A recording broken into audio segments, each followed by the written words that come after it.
Good morning, everybody. Mr. B back here again. Hopefully everything's going well at home. We are now into our second day of official quarantine. So hopefully you guys are staying home, getting some work done, hanging out with your family, doing some fun stuff at home, because there's not much else to do. However, we're going to talk today about some poetry.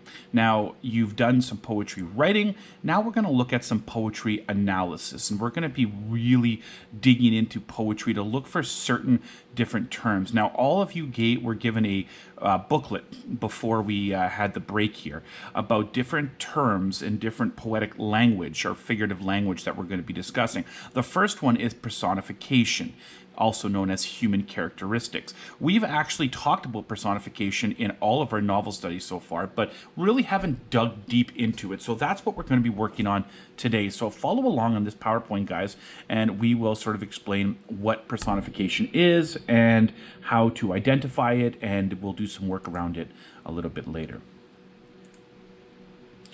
Now, a very, very brief explanation of personification is that sometimes a writer will give human characteristics to non-human things. These could be objects, ideas, places, or animals, may be given human qualities. They may perform human actions. This type of figurative language is called personification, and it helps the writer create an exciting picture in the reader's mind. So what this is doing is it's giving non-living or non-human things. So we could talk, this could be animals, it could be a place, an idea, or an object. So you could look at, for example, giving a baseball some type of human characteristics, or a dog, or your house, or the school, anything like that. And this is done for a very particular reason. It's done to create an effect in the reader's mind to make them really think about the term that's being used.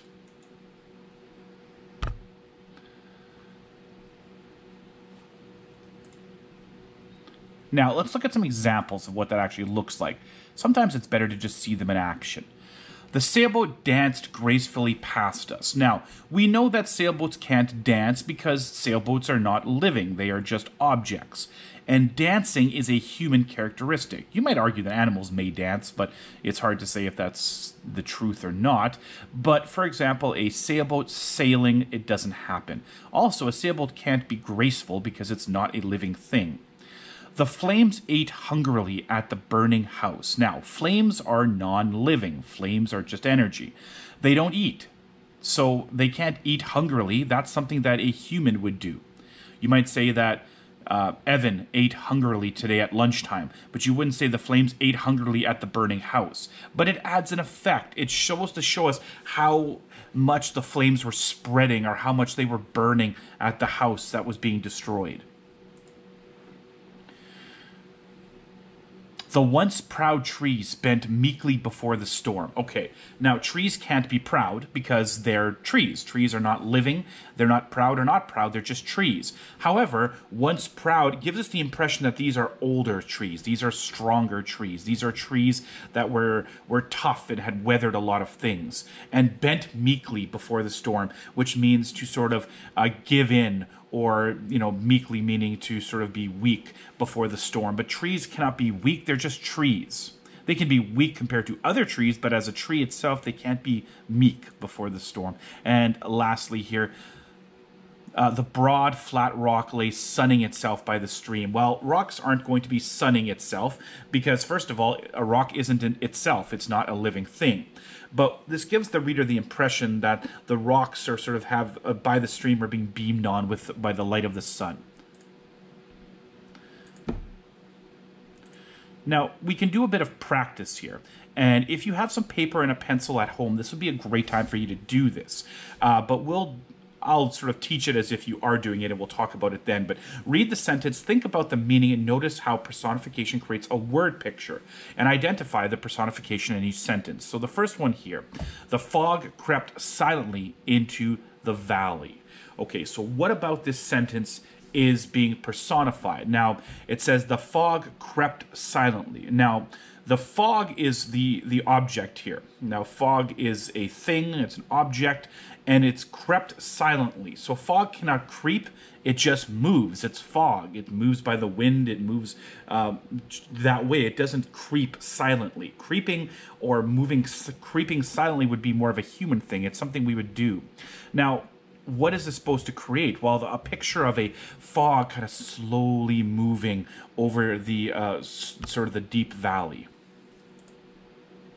The tree fought the wind with its branches. Okay, so this one might be a bit more obvious. The tree being the object here, and fought. Now, trees don't fight. Okay, they're just trees. Fighting is a human or animal characteristic, not one that a tree would have. But it fought the wind with its branches. So this creates a really good word picture of a storm or a big gust of wind that's ripping through the trees. But the trees didn't actually fight it. The wind just went through the trees.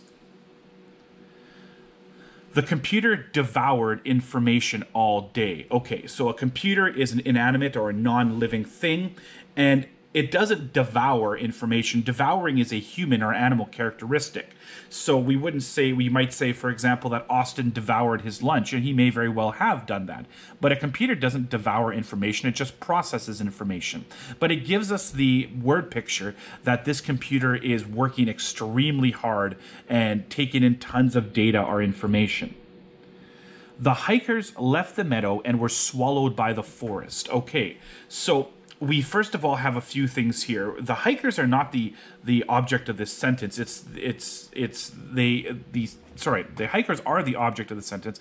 However, being swallowed by the forest. Okay, so forests do not eat, therefore they do not swallow.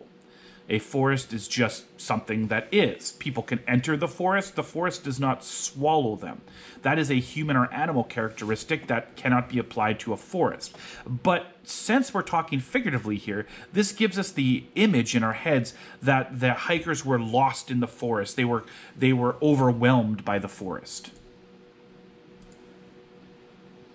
Let's quickly review personification slowly here, and sometimes a writer will give human characteristics to non-human things.